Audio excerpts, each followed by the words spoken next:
তো ইমাম মাহাদি আবার কখন আসবে? আমরা তো বুঝলাম ইমাম মাহাদি আসবেন, তারপরে দাজ্জাল, তারপরে ঈসা আলাইহিস সালাম, তারপরে খেলাফা, এই তো। তার ইমাম মাহাদি আবার কখন?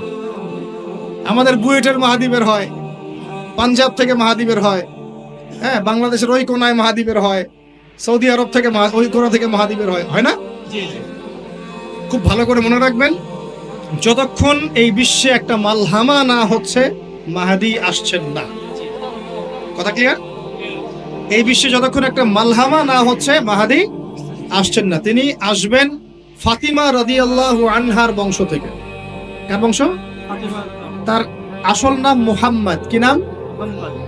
তার নাক উঁচু, নাক একদম উঁচু খাড়া, কপাল চওড়া, চেহারার গড়নটা আমাদের নবী সাল্লাল্লাহু আলাইহি ওয়াসাল্লাম। তার বাবার নাম হবে আব্দুল্লাহ, তার মায়ের নাম হবে আমিনা। তিনি দায়িত্ব নিতে চাইবেন না, তিনি দায়িত্ব নিতে চাইবেন না। তিনি দায়িত্ব না নেওয়ার জন্য মদিনা থেকে পালিয়ে মক্কায় চলে আসবেন। ভয়ে আমাকে দায়িত্ব দিও না, এই ভয়ে। ও তিনি আরবি ভাষায় কথা বলবেন, বাংলা ভাষায় না। এখনকার মাহাদিরা পাঞ্জাবি ভাষায়, বাংলা ভাষায় কথা বলে, ঠিক আছে? এবং এই কাবা ঘর যেটা আপনার আমরা তাওয়াফ করি, এখানে যে হাজারে আসওয়াদ আছে না, আর এই যে হাজারে আসওয়াদ আর মাকাম ইব্রাহিম, এই দুটো জায়গার মাঝামাঝি মানুষ তাকে চিনে ফেলবে, এই তো মাহাদি। তার হাতে মানুষ বায়াত নেবে 313 জন। কতজন?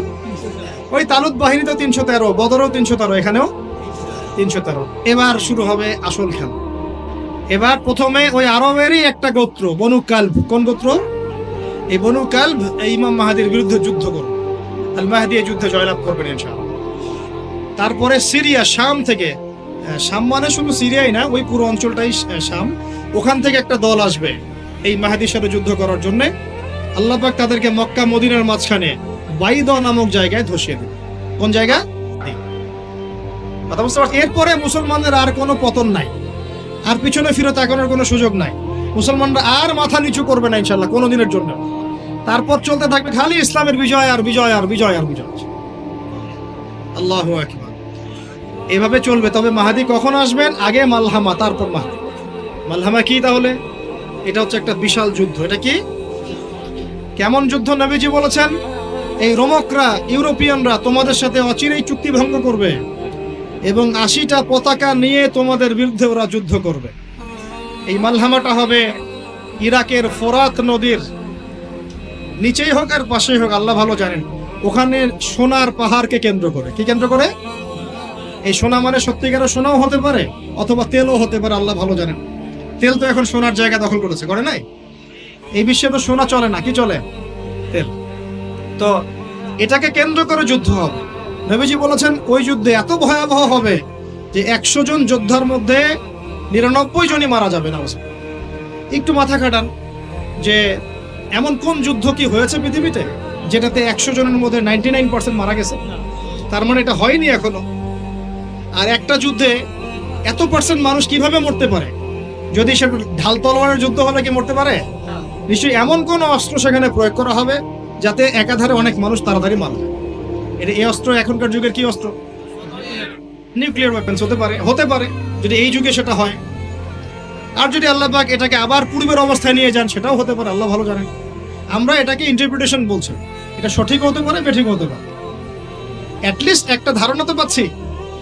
তারপর এই ইউফ্রেটিস নদীর এই সোনার পাহাড়কে কেন্দ্র করে এটা ঘটনা ঘটে। আল্লাহ নবী আরো বলেছেন সাল্লাল্লাহু আলাইহি ওয়াসাল্লাম, মুসলমানরা, আমাদের কথা বলছে, মুসলমানরা তোমরা যেন সেখানে হাতও না বাড়াও। কোন মুসলমান যেন ওই সোনায় হাতও না বাড়ায়, মানে ওই দিক থেকে আমরা যেন সম্পূর্ণ মুক্ত থাকি। ওরা মারামারি করে শেষ হয়ে যায়। বিশ্বটা হয়তো সংক্ষিপ্ত হয়ে আসতে পারে যদি এরকম কোনো ম্যাসিভ নিউক্লিয়ার যুদ্ধ হয়ে যায়, যেটার আশঙ্কা অনেকেই করেন। মিলিটারি অ্যাফেয়ার্স যারা পড়েন তারা করেন, পলিটিক্স যারা করেন তারা করেন। এবং এই জায়নিস্টরা চাচ্ছে, এই জায়নিস্টরা খুব করে চাচ্ছে বিশ্বে এমন একটা যুদ্ধ লাগুক।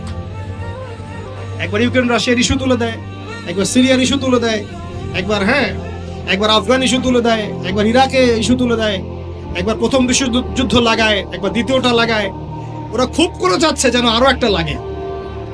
এবার যদি লাগে তাহলে এটা কনভেনশনাল যুদ্ধ হবে না, এটা দেখবেন একটা নিউক্লিয়ার যুদ্ধ হয়ে গেছে।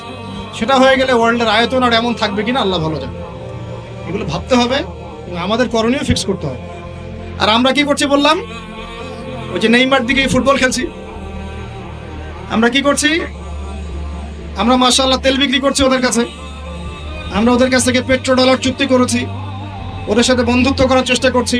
আর আল্লাহ পাক কোরআনে বলেছেন লা তাত্তাখিযুল ইয়াহুদা ওয়ান নাসারা আউলিয়া, ওই আয়াতটা থাক, ওটা খালি তেলাওয়াতের জন্য, আমল করার জন্য না। আমার কথা কি বুঝতে পারছেন? ওলামায়ে কেরাম তো নিশ্চয়ই বুঝতে পারছেন। তো এখন আমি যে বললাম যে সুদ ভিত্তিক অর্থনীতির সাথে আমরা যেন সম্পৃক্ত না হই, হারাম না খাই, ঘুষ না খাই বা হারাম রিজিকে না যাই, তাহলে ইবাদত কবুল হবে না। আদতে আমরা সবাই কোনো না কোনো ভাবে সুদ খাচ্ছি, কারণ পুরো সিস্টেমটাই সুদ ভিত্তিক। এখন এখান থেকে আমাদের উদ্ধারের পথ কি? একটা আয়াত আমি বলতে চাই যেটাতে আপনি আশ্বস্ত হবেন কিছুটা। আল্লাহ পাক বলেছেন সূরা তালাকের মধ্যে, ফাত্তাকুল্লাহা মাস্তাতা'তুম, ফাত্তাকুল্লাহা মাস্তাতা'তুম, তোমরা সাধ্যমতো আল্লাহকে ভয় করো। মানে ইচ্ছা করে আপনি সুদের সাথে সম্পৃক্ত হবেন না, অনিচ্ছাকৃত যদি লেগে যায় গায়ে ছিটা ফোঁটা, আল্লাহ মাফ করে দেবেন ইনশাআল্লাহ। তাহলে ভাই আমরা যে মুসলিম পরিবারে জন্ম নিয়েছি, শুকরিয়া আদায় করতে হবে কিনা?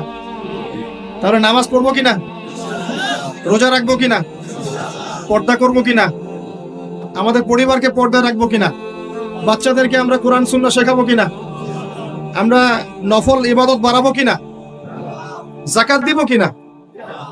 বাংলাদেশে কিচ্ছু লাগবে না, কোনো বৈদেশিক ঋণেরও দরকার নাই, শুধু আপনারা যাকাত দেওয়া শুরু করেন। আমাদের স্যার আছে এখানে, উনি এই কথাগুলো আর উঁচু লেভেল পর্যন্ত পৌঁছাতে পারবেন, আমরা তো সব জায়গায় পৌঁছাতে পারবো না। কোনো বৈদেশিক ঋণের দরকার হবে না যদি আমি যাকাত দেওয়া শুরু করি। যাকাতের খাত কয়টা? 8টা। কয়টা? 8টা। খাতগুলো খুঁজে খুঁজে বের করেন, মুফতি সাহেবদের সাথে পরামর্শ করেন, দেখেন শুধু যাকাতের টাকা দিয়েই দেখবেন দারিদ্রতা দূর হয়ে গেছে ইনশাআল্লাহ। এটা প্রমাণিত অর্থনীতি, এটা কোনো কাল্পনিক অর্থনীতি নয়। আপনি উমর রাদিয়াল্লাহু আনহুর যুগে খুঁজে খুঁজে কোনো ফকির মিসকিন পাবেন না, পাবেন? উসমান রাদিয়াল্লাহু আনহুর যুগে আপনি খুঁজে খুঁজে মিসকিন পাবেন না। তাহলে তাদের সময় কিভাবে সম্ভব হলো, এখন কেন হয় না? কারণ হচ্ছে আমরা একে তো সুদ ভিত্তিক অর্থনীতির মধ্যে আছি, 1, 2 আমরা ওই যে পশ্চিমাদের এবং জায়নিস্টদের ঋণের জালে পড়ে গেছি, 2, আর 3 হচ্ছে আমরা যাকাত ছেড়ে দিয়েছি। মাঝে মাঝে আমরা দেই টুকটাক যাকাত মসজিদে, মাদ্রাসা, এখানে ওখানে, আর মনে করি যে আমি পাক্কা মুসলমান হয়ে গেছি। প্রথম নসিহত আজকের, আল্লাহ পাক আমাকে আমল করার তৌফিক দান করুন, আপনাদের সবাইকে তৌফিক দান করুন। উদখুলু ফিস সিলমি কাফা, তোমরা পরিপূর্ণরূপে ইসলামে প্রবেশ করো। যতদিন পর্যন্ত আমরা পরিপূর্ণ মুসলমান না হচ্ছি, পুরো বিশ্বে মায়ের খাওয়া বন্ধ হবে না। যে মুসলমান নামাজ পড়ে না সে কেন মায়ের খাবে না, আমাকে বুঝান। যে মুসলমানের নৈতিকতা নাই, 10টা টাকার জন্য ঈমান বিক্রি করতে পারে, সে কেন মায়ের খাবে না? যে বোন পর্দা করার ফুরসতই পাচ্ছে না, তার কাছে মনে হচ্ছে দেহের প্রদর্শনী মনে হয়, এটাই মনে হয় ভালো, তো সে কেন মায়ের খাবে না? কেন ধর্ষণের শিকার হবে না, আমাকে বুঝান। যখন আমরা হারাম খাচ্ছি, কিভাবে আমাদের দোয়া আরশে আজিমে পৌঁছাবে, আমাকে বুঝান। আর যখন আমরা রাষ্ট্রীয়ভাবে, জাতিগতভাবে আল্লাহর হুকুম আহকাম বিধানকে পাশ কাটিয়ে মানব রচিত বিধান চর্চা করছি, আল্লাহর রহমত কিভাবে নেমে আসবে, আমাকে বুঝান। আমি বুঝি না ভাই, আমাকে বুঝান। কোন অপশন আছে? একটা বিষয়ে কান খুলে শুনে রাখেন, আসন্ন সময়গুলোতে এই বিশ্বে শুধুমাত্র ইসলাম থাকবে, আর কিচ্ছু থাকবে না। আল্লাহ পাক এমন একটা প্রজন্ম অচিরেই নিয়ে আসবেন যারা এইরকম ইসলাম পালন করবে না, যারা 100% ইসলাম পালন করবে ইনশাআল্লাহ। তারা পরিপূর্ণ মুসলমানও হবে, ইসলামও পরিপূর্ণরূপে পালন করবে, আল্লাহর পথে দাওয়াতি কাজও করবে, প্রয়োজন হলে জিহাদও শরীক হবে। তখন দেখবেন ইনশাআল্লাহ এমন একটা প্রজন্ম আসছে, ওই প্রজন্মের কাছে এই জায়নিস্টরা বলেন আর পশ্চিমারাই বলেন, কেউ পেরে উঠবে না ইনশাআল্লাহ। আমি খোলামেলা কথা বললাম একদম, এই প্রজন্ম সামনে আসছে ইনশাআল্লাহ। আল্লাহ নবী বলেছেন এমন একটা জাইশ আসবে, যেই জাইশ ফালা নি'মাল আমিরু আমিরুহা ওয়ালা নি'মাল জাইশু যালিকাল জাইশ, কতই না উত্তম সেই বাহিনীর আমির আর কতই না উত্তম সেই সেনাবাহিনী। পৃথিবীর কোনো পরাশক্তি তাদের সাথে যুদ্ধ করে পারবে না। আস্তে আস্তে আস্তে আস্তে ওরা বাইতুল মুকাদ্দাস পর্যন্ত জয় করবে, কেউ ঠেকাতে পারবে না। এখন বিশ্বের চিত্র দেখে কি আপনার এটা মনে হচ্ছে? এখন বিশ্বের চিত্র দেখে কিন্তু মনে হচ্ছে না। এখন বিশ্বের চিত্র দেখে মনে হচ্ছে সবকিছু আমাদের নেগেটিভ, আমাদের এগেনস্টে যাচ্ছে, তাই না? পুরো বিশ্বে আমাদের কোনো খেলাফত নাই। একটু বোঝেন, পুরো বিশ্বে আমাদের কোনো খেলাফা স্টেট নাই। খেলাফা স্টেট মানে কি? খেলাফা স্টেট মানে ওমর রাদিয়াল্লাহু আনহুর মতো শাসন, আল্লাহর রাসূলের মতো শাসন, উসমান, আবু বকর, আলীর মতো শাসন রাদিয়াল্লাহু আনহুম আজমাইন। মানে যে স্টেটের মধ্যে আল্লাহ পাকের লস ছাড়া অন্য কোনো লস চলে না। হ্যাঁ, কোনটা চলে? যেটা আল্লাহ এবং তার রাসূলের আইনের অনুকূলে সেটা চলে, প্রতিকূলে কোনো কিছু চলে না। এটা খিলাফা স্টেট। সেখানে যে আমির বা যে নেতা, সে আল্লাহর কাছে জবাবদিহিতায় বাধ্য, জনগণের কাছে জবাবদিহিতায় বাধ্য না। আমি কথা বুঝতে পারছেন? সেখানে বেশিরভাগ মানুষ কি বললো সেটা বড় কথা না, আল্লাহ এবং তার রাসূল কি বললেন সেটা বড় কথা। মানে বেশিরভাগ মানুষ যদি বলে সুদ হালাল, তার মানে এই না যে হালাল হয়ে যাবে। বুঝতে পারছেন কথা? আর বেশিরভাগ মানুষ যদি বলে মদ হালাল, তার মানে এই না যে মদ হালাল হয়ে যাবে। মনে করে আপনি ভোটাভুটি দিচ্ছেন, ভোটাভুটি করছেন, এখানে বেশিরভাগ বললো যে মদ হালাল হোক, খাওয়া যাবে, ভালোই তো, হ্যাঁ, বেপরদায় চললে ভালোই, আমরা মেয়েদেরকে দেখতে পারলাম, নাউজুবিল্লাহ। তারপরে সুদ হালাল হলে কি সমস্যা? সবাই খেয়ে আমরা খেলে কি সমস্যা? তো এখন বেশিরভাগ রায় এদিকে পড়লো, আর এই 10-5টা মুসলিম মিসকিন তারা বলছে না এগুলো হারাম। খিলাফা স্টেট মানে হচ্ছে ওই 10 জন মানুষের রায় গ্রহণযোগ্য হবে, এই 100 জনেরটা হবে না। কথা বুঝতে পারছেন কি পারছেন না? একটু শোরগোল করেন না, একটু মনোযোগ দেন। এখন পুরো বিশ্বে কি এমন কোন স্টেট আছে আপনার? আছে? কোথায় আছে? আবুধাবিতে, কাতারে, কুয়েতে? এই মাশাআল্লাহ, একটা কথা বলেছেন। খোরাসান, এখানে ট্রাই করছে, কত বছর যুদ্ধ করলো? 20 বছর। আমরা দোয়া করি আল্লাহ পাক প্রত্যেক মুসলিম রাষ্ট্রের রাষ্ট্রপ্রধানদেরকে শক্তিশালী করুন এবং তাদেরকে ইসলাম বোঝার তৌফিক দান করুন, তাদেরকে আল্লাহ পাকের জমিন আল্লাহর খলিফা হওয়ার তৌফিক দান করুন। দোয়া করতে কোনো সমস্যা? আল্লাহ পাক চাইলে আমাদের এই দেশটা এত উন্নত হবে, একদিন আমরা দেখবেন ইনশাআল্লাহ জাতিসংঘে ভেটো পাওয়ার দিব ইনশাআল্লাহ। যদিও এটা একটা কাল্পনিক স্বপ্নের মতোই, কিন্তু স্বপ্ন দেখতে দোষ আছে। তবে আমি নিশ্চিত, এটা আমি আমার কনফিডেন্স থেকে বলছি, ইমামুল মাহদি আসার সময় ইউনাইটেড নেশনস বলে কোনো নেশনস থাকবে না ইনশাআল্লাহ। ঈসা আলাইহিস সালাম যখন আসবেন তখন জাতিসংঘ বলে কোনো সংঘ থাকবে না ইনশাআল্লাহ। আপনাদের কি মনে হয় ঈসা আলাইহিস সালাম যখন আসবেন, এসে জাতিসংঘে গিয়ে বলবেন আমার খেলাফা রাষ্ট্র কায়েমের অনুমোদন দেন? আপনার তাই মনে হয়? সে বলবে যে আমাকে ডলার দেন, ডলার দিয়ে কেনাবেচা করব?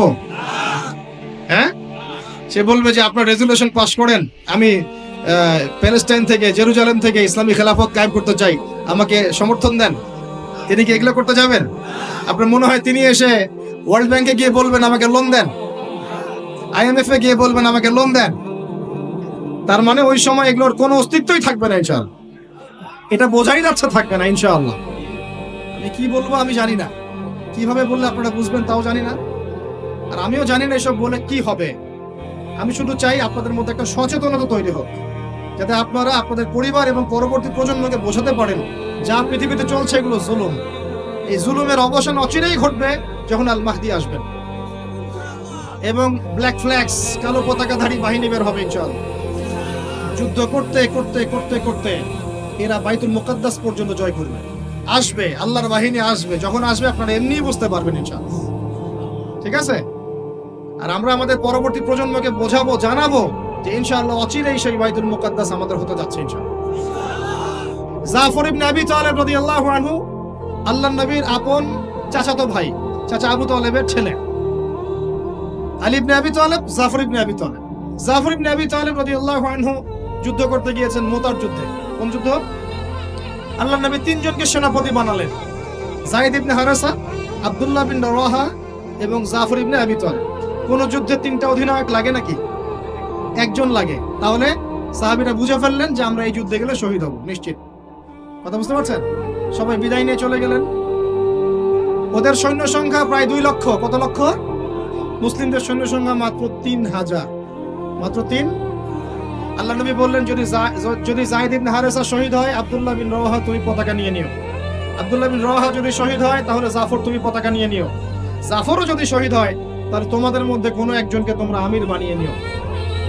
পরে আমির বানানো হয়েছিল সাইফুল্লাহিল মাসলুল খালিদ বিন ওয়ালিদ রাদিয়াল্লাহু আনহু, এবং তার হাতেই বিজয়টা হয়েছিল। পরে 3000 সৈন্য নিয়ে তিনি 2 লক্ষ সৈন্য ঠেকিয়ে দিয়েছেন। সুবহানাল্লাহ। তো জাফর রাদিয়াল্লাহু আনহু যখন শহীদ হন, প্রথমে তার ডান হাত পড়ে যায়। ওই যে দেখছেন না, এক বাবা হাত নিয়ে ঘুরছে বাচ্চার, আর এক হাত খুঁজে পায় না, দেখছেন না আপনারা? ডান হাত পড়ে গিয়ে বাম হাত দিয়ে তরোয়াল চালানো শুরু করলেন। ওই যুদ্ধ তখন সত্যিকারের যুদ্ধ ছিল, এই তোমাদের মতো কাপুরুষের যুদ্ধ না, যে 100 মাইল দূর থেকে মিসাইল ছুড়বো আর এখান থেকে আমি ঠাস করে মরে যাব। তখনকার যুদ্ধ ছিল ম্যান 1-on-1 ব্যাটল। তুমি সামনে অস্ত্র নিয়ে আসো, আমি সামনে অস্ত্র নিয়ে গেলাম, এরপরে দেখি কার কত ক্ষমতা। এমন ছিল না বিষয়টা, 1-on-1 ব্যাটল ছিল। আর তখন সাহাবীরা ছোটবেলা থেকে এগুলোতে প্রশিক্ষিত ছিলেন, নতুন না বিষয়গুলো, তারা ছোটবেলা থেকেই প্রশিক্ষিত ছিলেন, তীরন্দাজ ছিলেন, ঘোড়সাওয়ার ছিলেন, তখনকার যুগের প্রেক্ষাপট। তো তারপর তিনি বাহাতে তরোয়াল চালানো শুরু করলেন, এক পর্যায়ে বাহাতও পড়ে গেল। এরপর এই থুতনি দিয়ে তিনি পতাকাটা ধরে রাখছেন। এভাবে মোতার যুদ্ধের ইতিহাসটা পড়ে দেখেন, থুতনি দিয়ে এভাবে পতাকাটা ধরে রাখছেন। পতাকার মান, পতাকার সম্মান।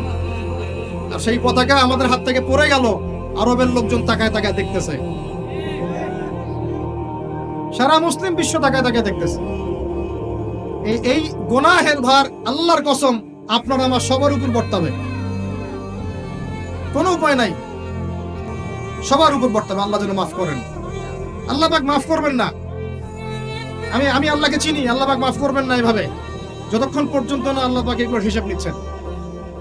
কারণ ওলামায়ে কেরামকে জিজ্ঞাসা করে দেখেন, একটা মুসলিম রাষ্ট্রে যদি একজন মুসলিম নারীকে ধর্ষণ করা হয়, উঠিয়ে নিয়ে চলে যাওয়া হয়, রেপ করা হয়, অথবা একজন মুসলিম ভাইকে নির্মমভাবে হত্যা করা হয়, তাহলে ফতোয়া কি করা উচিত?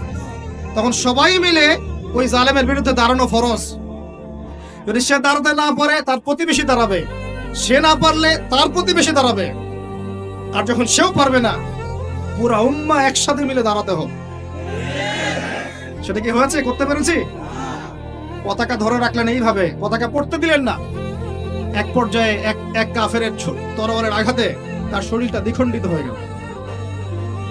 এদিকে মদিনায় নবী সাল্লাল্লাহু আলাইহি ওয়াসাল্লাম খবর পেয়ে গেলেন। খবর পেয়ে বলছেন, এইমাত্র জাফর শহীদ হলো, এইমাত্র জাফর শহীদ হলো। সুবহানাল্লাহ। তখন তিনি, তার চোখ দিয়ে পানি পড়ছে, তিনি জাফরের বাসায় চলে গেলেন, ছুটে চলে গেলেন জাফর ইবনে আবি তালিবের বাসায়। তার ছোট ছোট বাচ্চা ছিল। আপনার আমার বাচ্চা নাই? ছোট ছোট বাচ্চা, তাদেরকে বুকে জড়িয়ে কান্নাকাটি করছেন। সাহাবীরা বলছেন, ইয়া রাসূলুল্লাহ, আপনি আল্লাহর রাসূল হয়ে কান্নাকাটি করছেন? নবীজি বলে, এটা আল্লাহর রহমত, এটা আল্লাহর রহমত। যে কাঁদতে পারে না তার মন তো পাষাণ। জাফর শহীদ হয়ে গিয়েছে। তারপরে তিনি হাসলেন, আমাদের নবী হেসে উঠলেন। সাহাবীরা বললেন যে, আপনি একটু আগে কাঁদলেন, এখন হেসে উঠলেন?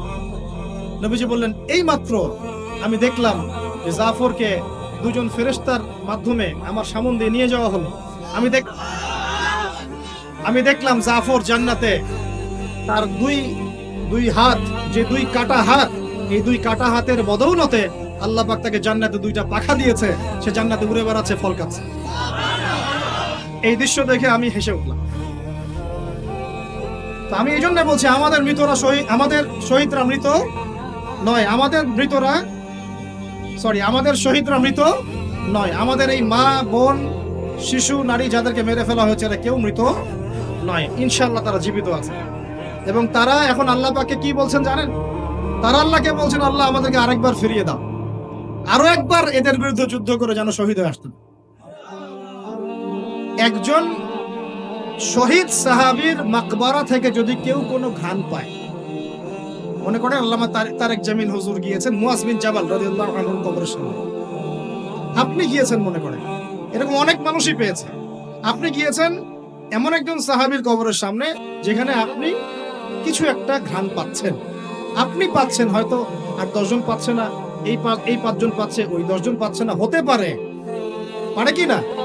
আল্লাহ পাকের কুদরত কারিশমা নাই? যে পাচ্ছে বলেই যে সে জান্নাতি, এমনও তো না।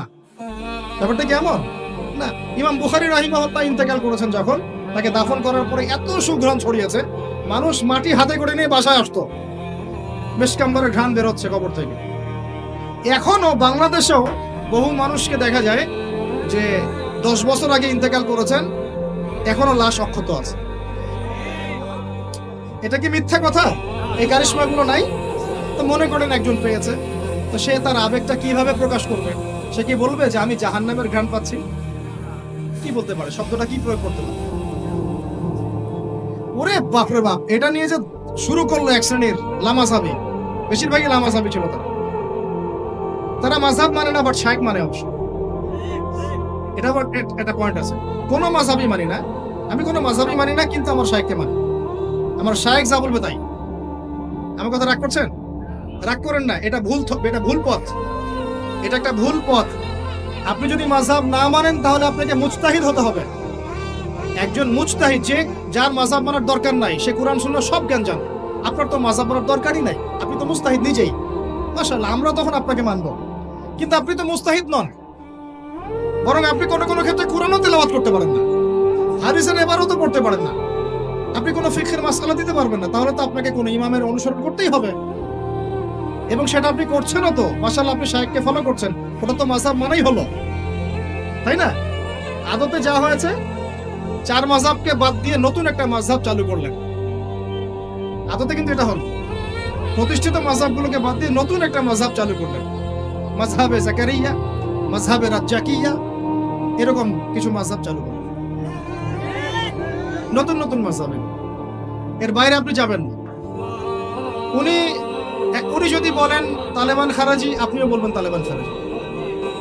উনি যদি বলেন অমুক আদনানি গোষ্ঠী, আপনিও বলবেন সে আদনানি গোষ্ঠী। তাহলে আপনি তো আপনার শায়েখের মুকাল্লিদ। আপনি কি যাচাই করতে পারেন আসলেই কারা খারাজি, কারা এই, কারা সেই? আদতে লা মাযহাবি বলে কোনো শব্দ নাই। আমরা সবাই কোনো না কোনো মাযহাব ফলো করি। বাংলাদেশের সবচেয়ে বড় আলেমের একজনের নাম বলেন দেখি, বলেন একটা নাম বলেন। মাশাআল্লাহ, কি বলেছেন? আব্দুল মালিক দামাত বারাকাতুহু। আচ্ছা, মাশাআল্লাহ। হ্যাঁ, মাশাআল্লাহ, ওনার মতো মুহাদ্দিস এই উপমহাদেশে খুব কমই আছে, ঠিক না বেঠিক? এখন উনি এত বড় মানুষ হওয়ার পরেও কি তিনি নিজে কোনো মাযহাব চালু করেছেন, নাকি তিনিও একটা মাযহাবকে ফলো করেন? এখন আপনি আমি তো কোরআনই পড়তে পারি না, হাদিসও বুঝি না, মাসলা মাসাইলও জানি না, ফিকহও বুঝি না, 2-3-4টা চটি বই পড়ে আপনি মুস্তাহিদ হয়ে গেলেন? মূলত এটা হয়ে গেল শায়েখ পূজা। কি হলো? আপনি কোন শায়েখকে ফলো করেন, আমি আপনাকে দোষ দিচ্ছি না, নেগেটিভ বলছি না, কিন্তু আপনাকে লিবারেল থাকতে হবে, ওপেন মাইন্ডেড হতে হবে। এমন না যে সে যদি ভুল বলে সেটাই মেনে নেবেন। এখন মূল কথাটা আসেন, এই যে শুরু করলো ঘ্রাণ, জান্নাতের ঘ্রাণ পেয়েছে। আরে বাপরে বাপ, জান্নাতের ঘ্রাণ দুনিয়া থেকে পাওয়া যায় না, এই সেই। তখন মনে হচ্ছিল যে আল্লাহ, এই মিডিয়াগুলোর চাইতে আমাদের বড় শত্রু মনে আর কেউ নাই। ঠিক আছে, নামাজের আপনাকে গুরুত্ব বোঝাচ্ছিলাম। যে কোনো মক্তবে হোক, মাদ্রাসায় হোক, ওলামায়ে কেরাম এগুলো বোঝান, আমাদেরকে শিখিয়েছেন ছোটবেলায়। যখন নামাজ পড়বা তখন প্রত্যেকটা সেন্টেন্স সুন্দর করে বলো যে ইয়্যাকা না'বুদু ওয়া ইয়্যাকা নাস্তাঈন। স্পষ্ট করে সুন্দর করে বলো, তাড়াহুড়া করো না। এখন আপনি মনে করেন বলছেন ইয়্যাকা না'বুদু ওয়া ইয়্যাকা নাস্তাঈন, এখানে কানা বলে কোনো শব্দ আছে? বলেন তো, কথাটা বুঝেন কি? শব্দটা ইয়্যাকা, শব্দটা কি? ইয়্যাকা একটা শব্দ, না'বুদু একটা শব্দ, ওয়া ইয়্যাকা একটা শব্দ, নাস্তাঈন একটা শব্দ। তো আপনি পড়ছেন ইয়্যাকা না'বুদু, ইয়্যাকা না'বুদু। এই কানা মানে আবার কে? শব্দটা হচ্ছে ইয়্যাকা না'বুদু, এই তো, ইয়্যাকা না'বুদু ওয়া ইয়্যাকা নাস্তাঈন। এখন আমাদেরকে শেখানো হচ্ছে, ছোটবেলা থেকে শিখেছি আমরা, যে সুন্দর করে তারতিলের সাথে কোরআন তেলাওয়াত করবে, যাতে প্রত্যেকটা শব্দের পার্থক্য বোঝা যায়। আপনি বলছেন, ধরেন কথার কথা, আপনি বলছেন, আমি বলছি আল্লাহু আকবার, আল্লাহু আকবার। এখন কেউ বলছে আল্লাহু আকবার, আল্লাহু আকবার। তো শব্দটা কি হু আকবার না আল্লাহু আকবার? একটা সৌন্দর্য আছে না? এইটাই বোঝাচ্ছিলাম যে সামিআ আল্লাহু লিমান হামিদা, সামিআ আল্লাহু লিমান হামিদা। এরই বাপরে বাপ, কি দিয়ে শুরু করলো!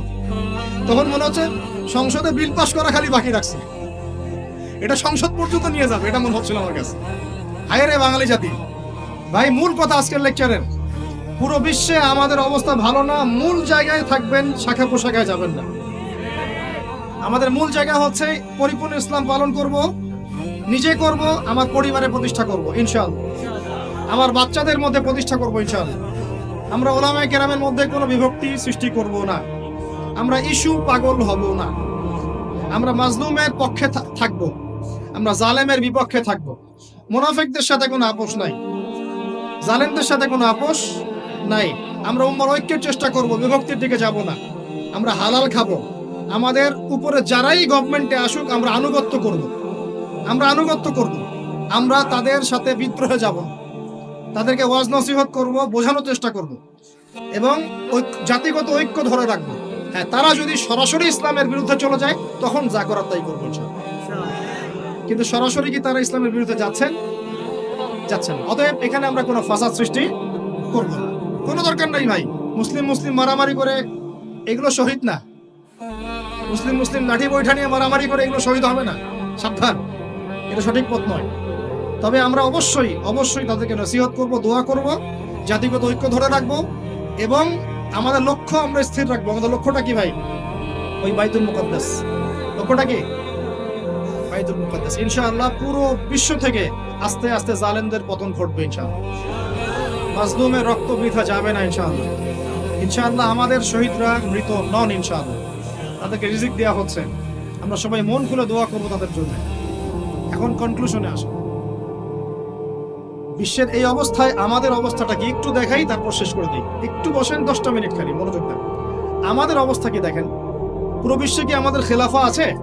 বললাম নাই। পুরো বিশ্বের অর্থনৈতিক শক্তি আমাদের হাতে আছে? রাজনৈতিক ক্ষমতা আমাদের হাতে আছে? বৈশ্বিক রাজনৈতিক ক্ষমতা আছে? নাই। আমাদের কি মিডিয়াগুলো সব স্বতন্ত্র, নিজের স্বাধীন? আমাদের কি এই পারমাণবিক অস্ত্রশস্ত্র ওয়েপন্স আছে? আছে ভাই? নাই। আমাদের কি ঐক্যবদ্ধ জাতির একটা নেতা আছে? ওয়ান আমির, ওয়ান জামা, এরকম কিছু আছে? নাই। এখন এই অবস্থায় আমরা যদি আমাদের অবস্থানকে উন্নত করতে চাই, বিশৃঙ্খলা করে না, একটু বসেন, জাস্ট 5টা মিনিট বসেন, শেষ করে দিচ্ছি। একটু পরে দোয়া হবে, তারপরে আমরা যাব। এই অবস্থায় আমরা কি চাই? আগে আমাকে বলেন, আমরা কি চাই যে আমাদের অবস্থা আগের মতো হোক? আগের মতো বলতে রাসূলের যুগের মতো, সাহাবীদের যুগের মতো আমরা কি চাই আমাদের অবস্থা আবার সেরকম হোক? তাহলে ভাই সর্বপ্রথম আমাদের সবাইকে ইলম অর্জন করতে হবে। রাজি আছে কিনা? পড়াশোনা করতে রাজি আছে কিনা? ইনশাআল্লাহ। সবাই কোরআন তেলাওয়াত শিখবো ইনশাআল্লাহ। রাজি আছে কিনা? সবাই কোরআনের অর্থ পড়বো। রাজি আছে কিনা? প্রতিদিন কমপক্ষে 5টা করে হাদিস পড়বো। রাজি আছে কিনা? বাংলাদেশের বরেণ্য উলামায়ে কেরামদের সাথে সোহবতে থাকবো। রাজি আছে কিনা? আমরা সবাই হালাল খাবো ইনশাআল্লাহ। রাজি আছে কিনা? হারাম থেকে দূরে থাকবো। রাজি আছে কিনা? আমাদের পরিবারে আমরা বেপরদামি ঢুকতে দিব না। রাজি আছি? আমাদের সন্তানদেরকে মানুষ করবো। রাজি আছি? আমরা আমাদের এই সমাজের মধ্যে মানব সৃষ্ট কোনো ফাসাদ সৃষ্টি করবো না। রাজি আছি ইনশাআল্লাহ? আমরা মুসলিম উম্মার নির্যাতিত ভাই বোনদের জন্য দোয়া করবো। রাজি আছি কিনা? তাদের জন্য আল্লাহর দরবারে কান্নাকাটি করবো। রাজি আছি কিনা? আমরা উম্মার মাঝে কোনো বিভক্তি সৃষ্টি করব না। রাজি আছি কিনা? আমরা সবাই মিলে দ্বীনের দাওয়াতি কাজ করব। রাজি আছি কিনা? আমরা সবাই মিলে প্রয়োজনে আল্লাহর দ্বীনের জন্য জিহাদ করব। রাজি আছি কিনা? আল্লাহ পাক আমাদের সবাইকে যেন কবুল করেন, আমিন। শেষ কথা শুনে রাখেন, এই জুলুম চিরস্থায়ী হবে না। এই বাংলাদেশ ঈসা আলাইহিস সালাম শাসন করবে ইনশাআল্লাহ। আপনারা ইলেকশন করেন, হরতাল করেন, এই করেন সেই করেন, আমার কথাটা ছোট ভাই হিসেবে বিশ্বাস করেন। আমি কোন দলের মানুষ না, আমি সবার শুভাকাঙ্ক্ষী। এই বাংলাদেশ ঈসা আলাইহিস সালাম শাসন করবে ইনশাআল্লাহ, ইনশাআল্লাহ। এই ভারত ঈসা আলাইহিস সালাম শাসন করবে ইনশাআল্লাহ। এই জেরুজালেম ঈসা আলাইহিস সালাম শাসন করবে ইনশাআল্লাহ। এই আরবের যত কান্ট্রি দেখতেছেন সবগুলো ঈসা আলাইহিস সালাম শাসন করবে। তার আগ পর্যন্ত আপনারা এই খেলা চালাতে থাকেন, কোনো লাভ নাই। আস্তে আস্তে সব শেষ হয়ে যাবে। এখন একটা মজার প্রশ্ন, এই প্রশ্নটা দিয়ে শেষ করি। তো ইমাম মাহদী আবার কখন আসবে? আমরা তো বুঝলাম ইমাম মাহদী আসবেন, তারপরে দাজ্জাল, তারপরে ঈসা আলাইহিস সালাম, তারপরে খেলাফা, এই তো। তার ইমাম মাহদী আবার কখন? আমাদের বুয়েটের মাহদী বের হয়, পাঞ্জাব থেকে মাহদী বের হয়, হ্যাঁ, বাংলাদেশের ওই কোনায় মাহদী বের হয়, সৌদি আরব থেকে ওই কোনা থেকে মাহদী বের হয়, হয় না? খুব ভালো করে মনে রাখবেন, যতক্ষণ এই বিশ্বে একটা মালহামা না হচ্ছে মাহদী আসছেন না। কথা ক্লিয়ার? এই বিশ্বে যতক্ষণ একটা মালহামা না হচ্ছে মাহাদি আসছেন না। তিনি আসবেন ফাতিমা রাদিয়াল্লাহু আনহার বংশ থেকে। কার বংশ? তার আসল নাম মুহাম্মদ। কি নাম? তার নাক উঁচু, নাক একদম উঁচু খাড়া, কপাল চওড়া, চেহারার গড়নটা আমাদের নবী সাল্লাল্লাহু আলাইহি ওয়াসাল্লাম। তার বাবার নাম হবে আব্দুল্লাহ, তার মায়ের নাম হবে আমিনা। তিনি দায়িত্ব নিতে চাইবেন না, তিনি দায়িত্ব নিতে চাইবেন না। তিনি দায়িত্ব না নেওয়ার জন্য মদিনা থেকে পালিয়ে মক্কায় চলে আসবেন। ভয়ে আমাকে দায়িত্ব দিও না, এই ভয়ে। ও তিনি আরবি ভাষায় কথা বলবেন, বাংলা ভাষায় না। এখনকার মাহাদিরা পাঞ্জাবি ভাষায়, বাংলা ভাষায় কথা বলেন, ঠিক আছে? এবং এই কাবা ঘর যেটা আমরা তাওয়াফ করি, এখানে যে হাজারে আসওয়াদ আছে না, আর এই যে হাজারে আসওয়াদ আর মাকাম ইব্রাহিম, এই দুটো জায়গার মাঝামাঝি মানুষ তাকে চিনে ফেলবে, এই তো মাহদি। তার হাতে মানুষ বায়াত নেবে 313 জন। কতজন? ওই তালুত বাহিনী তো 313, বদরও 313, এখানেও 313। এবার শুরু হবে আসল খেলা। এবার প্রথমে ওই আরবেরই একটা গোত্র বনু কালব। কোন গোত্র? এই বনু কালব এই ইমাম মাহাদির বিরুদ্ধে যুদ্ধ করবে। আল মাহদি এই যুদ্ধে জয়লাভ করবেন ইনশাআল্লাহ। তারপরে সিরিয়া, শাম থেকে, শাম মানে শুধু সিরিয়াই না, ওই পুরো অঞ্চলটাই শাম, ওখান থেকে একটা দল আসবে এই মাহাদির সাথে যুদ্ধ করার জন্য। আল্লাহ পাক তাদেরকে মক্কা মদিনার মাঝখানে বাইদা নামক জায়গায় ধসিয়ে দেবে। কোন জায়গা? কথা বুঝতে পারছি? এরপরে মুসলমানদের আর কোনো পতন নাই, আর পিছনে ফিরে তাকানোর কোনো সুযোগ নাই। মুসলমানরা আর মাথা নিচু করবে না ইনশাআল্লাহ কোনো দিনের জন্য। তারপর চলতে থাকবে খালি ইসলামের বিজয় আর বিজয় আর বিজয় আর বিজয়। আল্লাহু আকবার। এভাবে চলবে। তবে মাহাদি কখন আসবেন? আগে মালহামা, তারপর মাহাদি। মালহামা কি তাহলে? এটা হচ্ছে একটা বিশাল যুদ্ধ। এটা কি? কেমন যুদ্ধ? নবীজি বলেছেন, এই রোমকরা, ইউরোপিয়ানরা তোমাদের সাথে অচিরেই চুক্তি ভঙ্গ করবে এবং 80টা পতাকা নিয়ে তোমাদের বিরুদ্ধে ওরা যুদ্ধ করবে। এই মালহামাটা হবে ইরাকের ফোরাত নদীর নিচেই হোক আর পাশেই হোক, আল্লাহ ভালো জানেন। ওখানে সোনার পাহাড়কে কেন্দ্র করে। কি কেন্দ্র করে? এই সোনা মানে সত্যিকারের সোনাও হতে পারে, অথবা তেলও হতে পারে, আল্লাহ ভালো জানেন। তেল তো এখন সোনার জায়গা দখল করেছে, করে নাই? এই বিশ্বে তো সোনা চলে না, কি চলে? তেল। তো এটাকে কেন্দ্র করে যুদ্ধ হবে। নবীজি বলেছেন ওই যুদ্ধে এত ভয়াবহ হবে যে 100 জন যোদ্ধার মধ্যে 99 জনই মারা যাবে না। একটু মাথা খাটান যে এমন কোন যুদ্ধ কি হয়েছে পৃথিবীতে যেটাতে 100 জনের মধ্যে 99% মারা গেছে? তার মানে এটা হয়নি এখনো। আর একটা যুদ্ধে এত পার্সেন্ট মানুষ কিভাবে মরতে পারে? যদি সেটা ঢাল তলোয়ারের যুদ্ধ হলে কি মরতে পারে? নিশ্চয়ই এমন কোন অস্ত্র সেখানে প্রয়োগ করা হবে যাতে একাধারে অনেক মানুষ তাড়াতাড়ি মারা যায়। এটা এই অস্ত্র এখনকার যুগের কি অস্ত্র? নিউক্লিয়ার ওয়েপন্স হতে পারে যদি এই যুগে সেটা হয়। আর যদি আল্লাহ পাক এটাকে আবার পূর্বের অবস্থায় নিয়ে যান, সেটাও হতে পারে, আল্লাহ ভালো জানেন। আমরা এটাকে ইন্টারপ্রিটেশন বলছি, এটা সঠিক হতে পারে, বেঠিক হতে পারে, অ্যাটলিস্ট একটা ধারণা তো পাচ্ছি। তারপর এই ইউফ্রেটিস নদীর এই সোনার পাহাড়কে কেন্দ্র করে এটা ঘটনা ঘটে। আল্লাহ নবী আরো বলেছেন সাল্লাল্লাহু আলাইহি ওয়াসাল্লাম, মুসলমানরা, আমাদের কথা বলছে, মুসলমানরা তোমরা যেন সেখানে হাতও না বাড়াও। কোন মুসলমান যেন ওই সোনায় হাতও না বাড়ায়, মানে ওই দিক থেকে আমরা যেন সম্পূর্ণ মুক্ত থাকি। ওরা মারামারি করে শেষ হয়ে যায়। বিশ্বটা হয়তো সংক্ষিপ্ত হয়ে আসতে পারে যদি এরকম কোনো ম্যাসিভ নিউক্লিয়ার যুদ্ধ হয়ে যায়, যেটার আশঙ্কা অনেকেই করেন। মিলিটারি অ্যাফেয়ার্স যারা করেন তারা করেন, পলিটিক্স যারা করেন তারা করেন। এবং এই জায়নিস্টরা চাচ্ছে, এই জায়নিস্টরা খুব করে চাচ্ছে বিশ্বে এমন একটা যুদ্ধ লাগুক। একবার ইউক্রেন রাশিয়ার ইস্যু তুলে দেয়, একবার সিরিয়ার ইস্যু তুলে দেয়, একবার আফগান ইস্যু তুলে দেয়, একবার ইরাকে ইস্যু তুলে দেয়, একবার প্রথম বিশ্বযুদ্ধ লাগায়, একবার দ্বিতীয়টা লাগায়। ওরা খুব করে চাচ্ছে যেন আরো একটা লাগে। এবার যদি লাগে তাহলে এটা কনভেনশনাল যুদ্ধ হবে না, এটা দেখবেন একটা নিউক্লিয়ার যুদ্ধ হয়ে গেছে। সেটা হয়ে গেলে ওয়ার্ল্ডের আয়তন আর এমন থাকবে কিনা আল্লাহ ভালো জানে। এগুলো ভাবতে হবে, আমাদের করণীয় ফিক্স করতে হবে।